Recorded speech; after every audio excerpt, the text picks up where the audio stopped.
Hello and welcome to the Candid Cashflow Podcast, Episode 10. I'm your host, Ava Fales.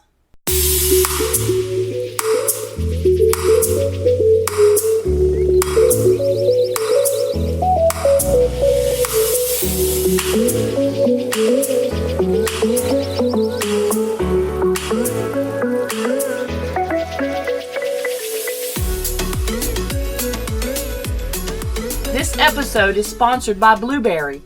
Blueberry boasts the largest podcast directory in the world with more than 400,000 podcasts. They also have the necessary tools of the trade, such as podcast hosting, statistics, and the PowerPress plugin for WordPress. You can even turn your podcast into a 24/7 radio stream and reach millions of online listeners. If you're a seasoned podcaster or just thinking about it, be sure to check out what Blueberry has to offer. I can't believe this is just the 10th episode, and I'm not even 2 months into this adventure. It feels like a lot longer, not because it's so laborious, but I feel more at home with this medium than I ever thought that I would. There was also zero learning curve. It was just a natural expansion into new territory for me. I started listening to podcasts a few years ago. I never aspired to do radio or anything like that because I've never really liked the sound of my own voice. For some reason, I wanted to try podcasting though. If I had to pick a reason, I'd say because it seemed like the lesser of two evils between audio and video. If you're tapped into internet marketing right now, then you know video is exploding with live videos everywhere and streaming and broadcasting. My video skills are just mediocre at the very best, so while I consume a ton of online video, I don't really aspire to be a video star. However, I was faced with the issue of building my credibility online, and video's great for that, but I decided to use podcasting as my solution to that problem instead. Try this first and see how it goes. I had one problem, maybe two. Number one, my equipment wasn't really up to par, and number two, I had no idea how to podcast. So in January of 2016, I went through Pat Flynn's free podcast tutorial. For those of you who don't know, Pat Flynn is a highly successful blogger, podcaster, and author. He resides over at smartpassiveincome.com, and I recommend him highly. So I went through his free tutorial. There'll be a link to that in the show notes, so be sure you go over to heyoava.com and grab those. I took some notes on his tutorial and added an inexpensive microphone to my Amazon wish list, and for 2 years I pondered podcasting. In early December 2017, I moved my home office to a new area of my house and started leaving my laptop on my desk instead of dragging it to the recliner with me each evening. I also connected an external monitor and keyboard, so it stayed closed most of the time, which created an inconvenience because the built-in microphone became unusable. So this prompted me to pull up my Amazon wish list and take a second look at that microphone I'd had sitting there for 2 years, which happened to be on sale for half price. It was an offer that I just couldn't refuse.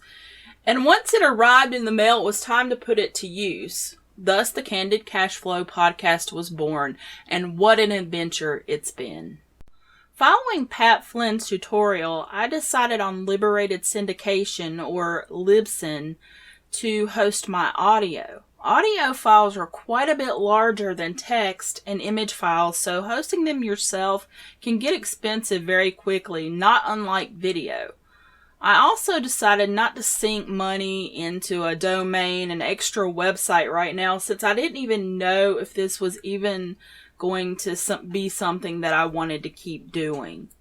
I just simply made a page on my existing website, threw together a mission statement, and started planning my first 10 episodes. So what kind of tools of the trade and setting up goes into a podcast? Well, I'd say my setup is probably about as uncomplicated as it can be.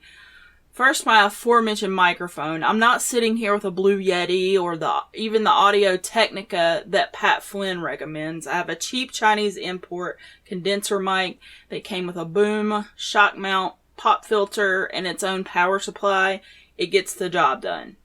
I use Audacity to record and edit my show. I spent about 20 minutes with a YouTube video learning how to edit.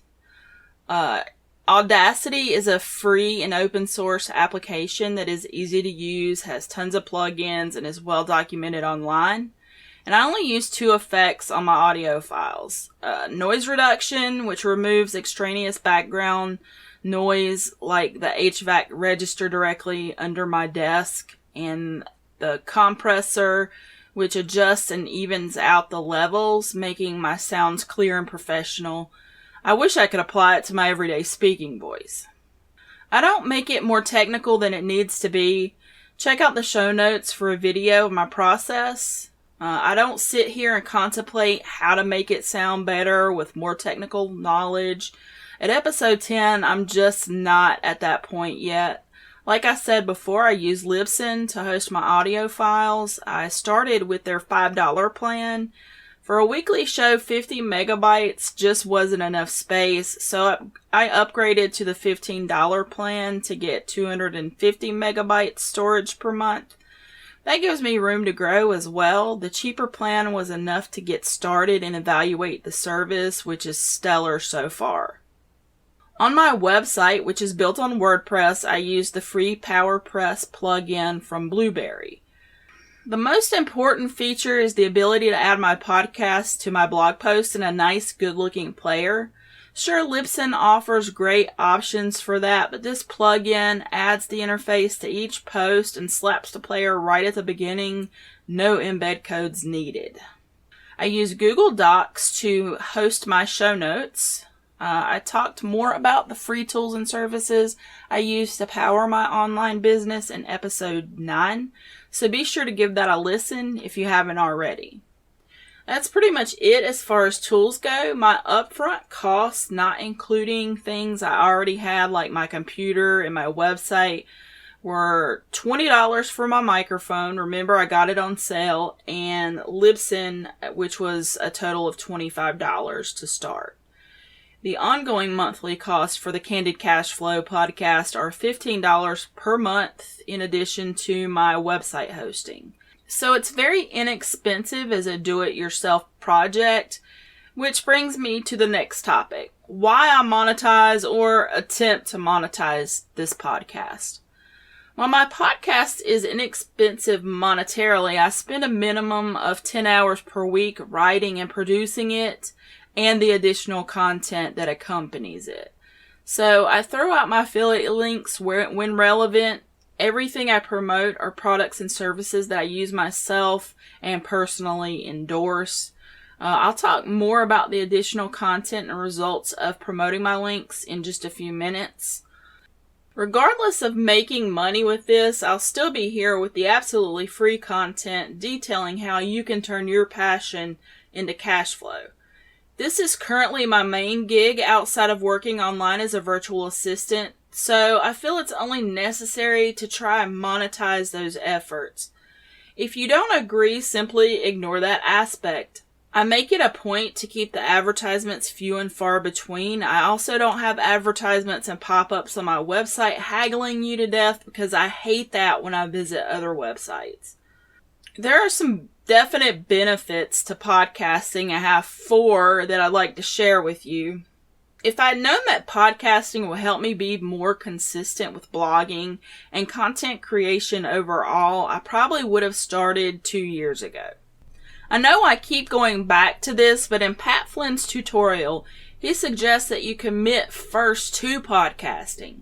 I can't remember if he suggests 6 months or if I just decided that was a good round figure, but I committed to it. It wasn't even hard.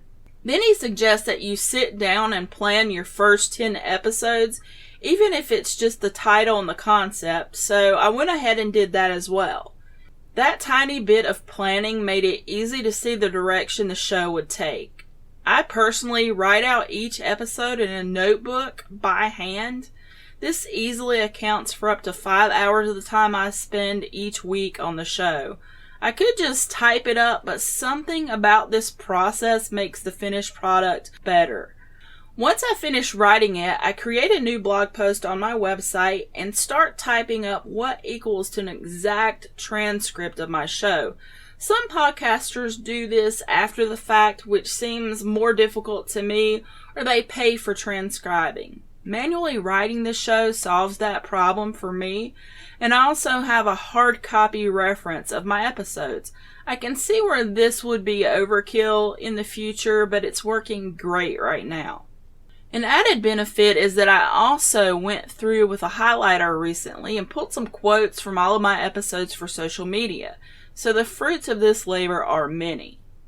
There are some significant benefits to podcasting, like number 1, it allows you to expand your web presence into new territory.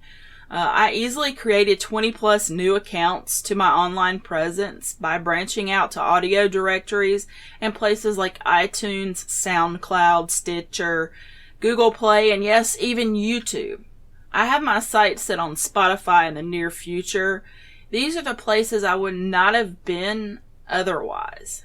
Number 2, podcasting generates a lot of content. Each episode is accompanied by a 1,000 plus word blog post. These posts are search engine optimized and they bring in organic traffic to my website on their own. I also create a downloadable PDF for each show with all of the information covered in the show and usually a little something extra like a video or some links to more information. I'm also publishing a newsletter each week now as well. Number 3, podcasting promotes consistency. I've had many blogs over the years, and my problem has always been creating content on a regular basis. Producing the Candid Cashflow Podcast each week ensures that I also post to my blog at least once a week. Number 4, it's fun. I'm having an absolute blast. I'm already thinking of doing additional shows in a different genre. I love producing content that has the potential to help others, and I don't plan on stopping in the near future. So let's take a look at the numbers so far. The stats aren't that staggering, but they're enough to keep me interested in what I'm doing. The Candid Cashflow Podcast currently operates in the red. I definitely didn't expect anything different at just 10 episodes or maybe ever. Podcasting isn't exactly known for being a big moneymaker. Most people consider it a labor of love. That being said, for the sake of transparency, the show has generated $0 in affiliate earnings as of this writing, and currently has one patron on Patreon who is actually the voice behind the sponsor section of each show since I think episode 2 or 3. So shout out to her, she knows who she is. With 9 episodes, we've had a total of 219 downloads, with 54 of those being in December and 165 so far in January. That's an average of 24 downloads per episode. I have absolutely no complaints on those stats. Unfortunately, there isn't a concrete way to track just listens as opposed to just downloads. So plays from my website or other places aren't counted. My reach may actually be more than that. I don't know. I get a lot of clicks on my links, so I'm just waiting to see how things evolve and progress. At this point, maybe you're wondering how you could start your own podcast. If you've ever considered starting a podcast, I encourage you to definitely do it. I've been pleasantly surprised by doing so, and I wish I had done it 2 years ago. You don't need anything fancy to get started, and you can do so for free or for as little as $5 per month. What you need: the minimalist edition to get started, a device to record audio like a smartphone, digital voice recorder, or a PC, Audacity, SoundCloud account, and a free website like Wix, Weebly, WordPress.com, or Blogger where you can put your show notes. What you need: the cheap upgrades that are a giant leap toward professional edition, would be a microphone, Audacity, a $5 Libsyn account, a WordPress website, and submit your podcast everywhere. I'll include a list in the show notes of directories and sites where you can submit your podcast. Contact me if you need help at heyoava.com/contact-ava. So what's in the cards for the Candid Cashflow podcast going forward? The only solid plan I have for the Candid Cashflow podcast going forward is to keep doing it. I may decide to have guests in the future as my networking game gets stronger. The possibilities are limitless, and that's why I'm a huge fan of this content medium. I hope you enjoyed this episode, even though it was just kind of a status update. I planned it back before I'd even recorded my first episode so I could evaluate if going forward was even worth it. The answer is a resounding yes. I'm glad you took the time to listen today. It means a lot to me. Please consider subscribing to the Candid Cashflow podcast, which focuses on presenting you with real-world ways to create income online. In addition to the Candid Cashflow podcast, which comes out with a new episode each Wednesday, I also create a newsletter outlining all of my latest content, as well as content from the people just like you in my network. Subscribe or find out more information by visiting my website at heyoava.com. Until next time, turning your passion into cash flow.